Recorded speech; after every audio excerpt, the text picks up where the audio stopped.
What's up, YouTube? Welcome to the Coffee Pod. My name is Chishi Zed. Drink the coffee, it'll make you feel better. Woman says, I went on a date with the high-value man, and he got up and walked out. No more wasting time. Let's get it. A guy literally got up and left a date with me the other day, but I feel like I still won and killed it for the girlies, so I'm going to tell you the story. So right off the bat, we're talking about how I bartend at the strip club sometimes, and he says that as a high-value man, he would never date a dancer, but he'll make an exception for me because I'm a bartender. And obviously this pisses me off because I hear this like every other day. So to justify his point, he says that a master key is one that opens all locks, and a master lock is one that only opens for one key. Now, obviously, I disagree with this point because as someone who's slept with very few people, I have a standard that I want my man to uphold too. Cap. I don't know. Maybe she's telling the truth. Let's keep listening. Not spend all these years saying no to just marry a man who got to do whatever he wanted. So to combat his points, I'm like, okay, I'm going to tell him a story. So I say 3 years ago, I was standing outside of a nightclub waiting for my taxi, and a limo pulls up with two celebrities.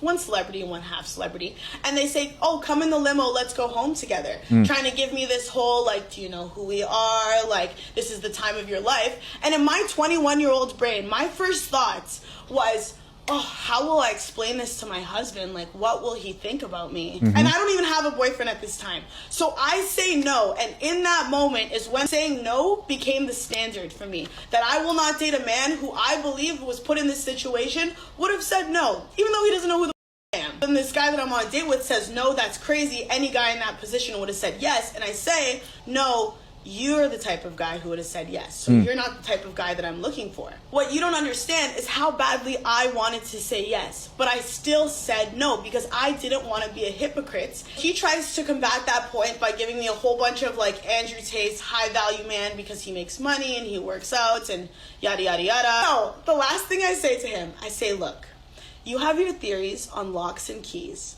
because you want to find a high value woman, which you deserve as a high value man. But now you have a girl in front of you who is high value. She has a degree, she has her own apartment, she has her own business, she works a part-time job for fun, and she slept with less people than probably anybody you know. But to her, the high value woman, you're just the Anyways, after that he went silent and then said he had to go to the bathroom and he never came back. But I think I kind of killed it for the girlies. I think it was pretty cool. How long do you guys think she waited there while she was looking around like, shit, this guy's not coming back? Yeah, she's got this thing going on with her voice, man, where she's one of those chicks where she's always yelling, you know? Hey, what's up? Yeah, always yelling all the time. Listen, some of you guys are not going to like what I have to say about this video. When I hear that there are men out here, because I've said this before in another video, going out and having red pill conversations on dates lets me know that you just don't get it. That's corny as F. Sitting there having an argument, right? Like you're on a podcast with the woman and debating male and female nature is insane. But I do understand there's some guys right now.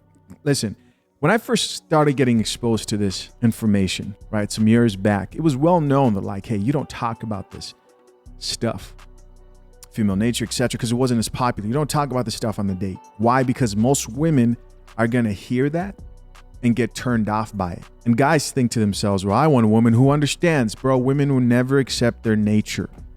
Going around trying to sell yourself, because that's what it sounds like. That's the first problem. Trying to sell yourself to a woman screams that you don't already think you are that guy. Even if you are that guy, I'm telling you, the stuff's just, it's cheesy. It's corny.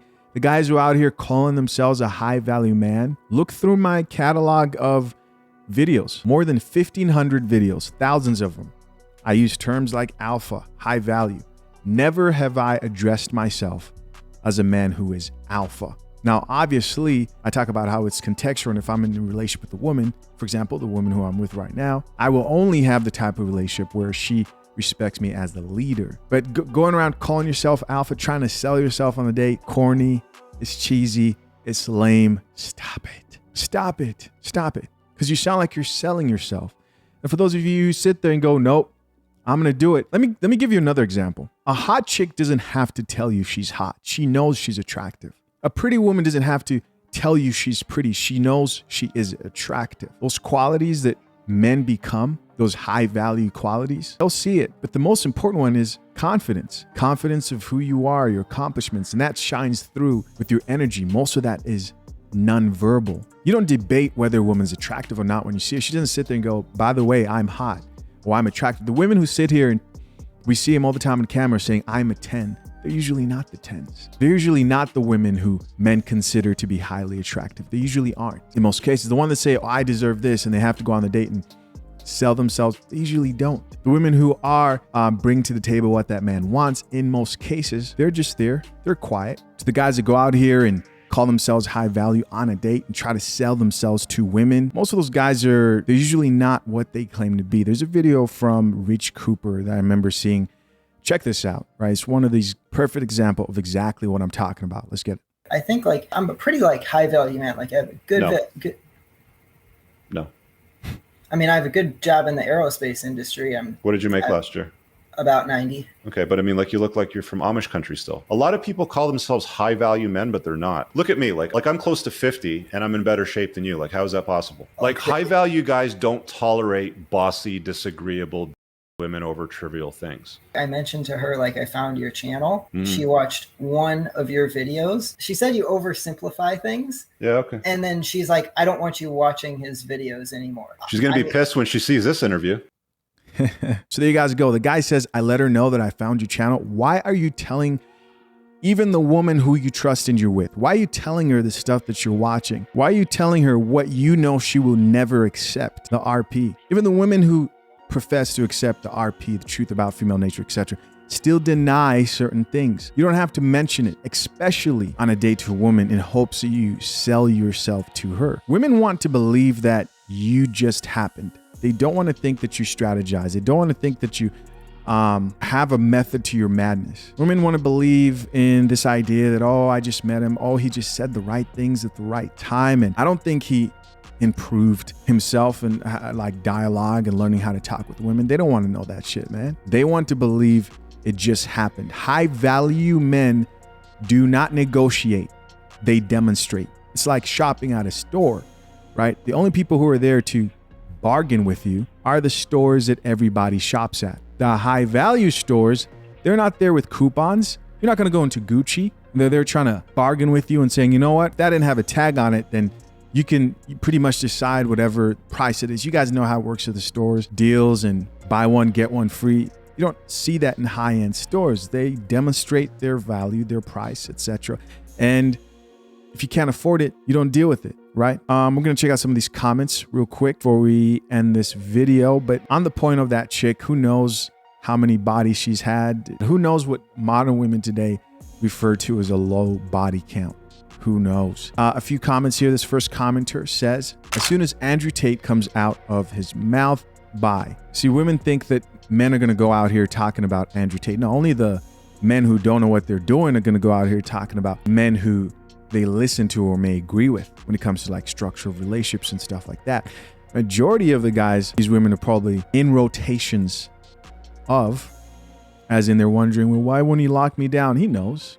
He's looked at you. He's already figured you out. Like, you deserve to be in the rotation. You don't deserve to have a serious committed relationship. You don't know that that man understands and has game. Another commenter here from a woman says, a high value man would not deflect standards that he himself would not practice. Look at that. And then a high value man is all I need to hear before I was out. Another commenter says, as much as I enjoy this TikTok, I don't believe in judging people by how many partners they've had or attaching that number to someone's worth. Of course, she's probably a woman with the high body count. Another woman here says, not the lock and key thing with the laughing emoji. Bold of him. Think he's a master key. Ha ha ha. Another chick here says, a high value man can admit when he is wrong. All right. So on this topic, I have to also address this of attaching morality to top percent men who attract most of the women. You see, the high value conversation is a difficult one to have because each person can decide like, oh, well, this qualifies as high value. This doesn't. But when it comes to men who attract women, this is why I usually stick to words like the alpha man. And it varies depending on the environment that man is in. But men who attract women, and I mean men who are having sex with a lot of women. That's how we keep score of that. Or Men who a lot of women who talk like this, a high value man admits when he's wrong and goes to church every day, are still getting their cheeks clapped by that guy and then thinking to himself, why did I do that? There's no morality when it comes to that primal attraction. There's no morality to being big and strong. There's no morality to being competent. Doesn't mean that be bad. That's not what I'm saying. But I'm saying a lot of times people want to, especially when it comes to the red pill, people want to attach morality to it. No, it's just the truth about biological nature. Women like competent, strong men. Now, do you want that man to go to church? Do you want that man to be loyal? Those are all separate conversations. A man can still be sexually attractive. A lot of the times these guys who are out here and can attract a lot of women, they aren't necessarily the same guys who these women try to paint as the moral standard, right? Hope that made sense. Listen, guys, as always, I'm curious to know what you think. Leave your comments down below. I appreciate you checking out yet another episode of The Coffee Pot. Till next time, I'm out. Peace.